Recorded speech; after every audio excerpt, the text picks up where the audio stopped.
send you a copy of the letter that one of your directors actually had sent. Well, and maybe that would, yeah. maybe, I'm not saying then it's you, but apparently some of your directors are actually sending those letters out to place blame on one of the senators, okay? So. Madam Speaker, I've been very courteous here. Actually, I didn't even finish my questions, but I allowed the panel to continue. May I ask a couple questions? I wasn't even done, but I've been very courteous. Well, but you see in the same thing, okay. Okay, and so then I guess I'll jump in like everybody else did and just ask. Governor, I think it's really important. You know, you got hit for saying that you've made the declaration that you've made the cuts because of the fact that the change in the administration. Wasn't it your prerogative as governor to go ahead and hire those 95 if you wanted to replace those positions? But you didn't out of responsibility, isn't that correct?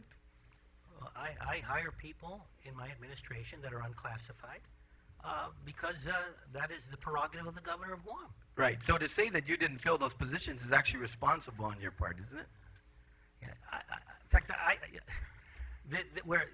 I understand where you're going here, and that's why I don't even want to get into this anymore. So I'll just ask one more question then, Gov. And I think what's important here as well is there's been constant discussion on the fact that, what is the real tax amount, and you haven't planned going forward. Actually, I saw in your plan here that it does go forward. It takes care of everything 10 going back, including the corporate, and it also finances at the best rates that you can get right now, as has been made a number of times. Carl, is that correct? And that's why you're talking also about saving the people of Guam money, because of the fact that you can lock that in right now, and that's currently what the market is doing? That's correct. I mean, we have an opportunity now to lock in a low rate and, not fall into this, $14 million, $11 million at $1.38 million in 2007, $28.6 million in 2006 of interest for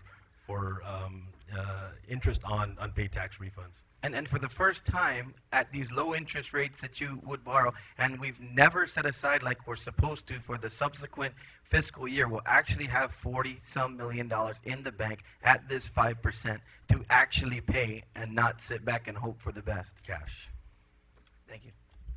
Senator Silva, Montecillo, do you have any questions? Thanks, Madam Speaker. I'm glad we got back on track with the bond discussion. We all have families to go home to. But my question is, the 343, does it need to be borrowed all at once? We had some discussion of borrowing a lesser amount, and that would leave us in a bind, and then borrowing at a later date would cost us.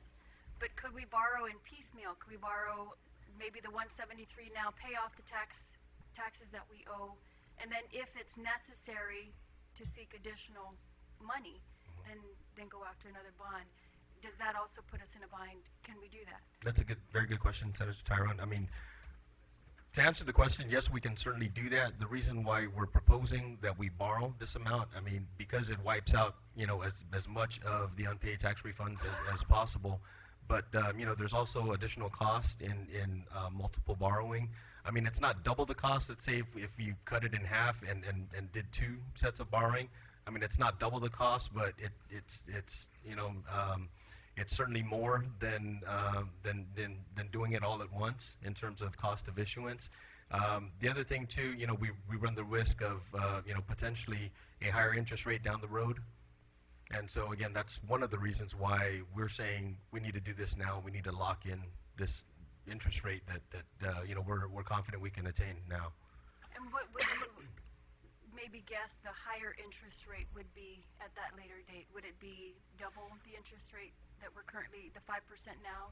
Would it be 10% later down the road? Is that hard to predict? Again, I mean, I don't think anybody would be in this room if they could answer that question, but what we put up on the slide is just at 50 basis points, and what the increase in 50 basis points would be to annual debt service that results in a corresponding $1.5 million a year increase, just in 50 basis points increase.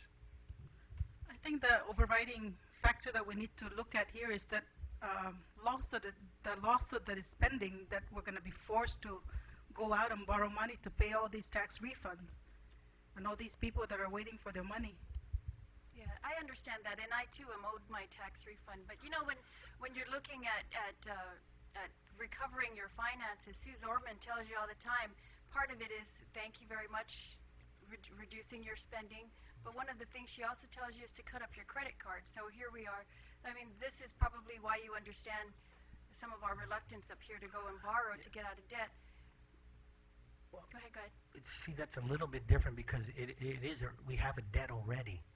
And that's why I just, when you say about cutting the credit card, you know, if we were dealing with borrowing for something new, but we have an existing debt, and the existing debt, and it has hovered anywhere from like 4% now, that interest this year, 3 or 4 years ago was at 7%. But you know, again, in a quarterly basis, that's reassessed. What we're saying here is paying off a current obligation, which it is a current obligation, and then restructuring it into a long-term debt. You would hope it's the best interest rates. Of course, you would also hope in the future that not hope, but you would calculate that you would have enough to pay all your debt service plus all your operational costs.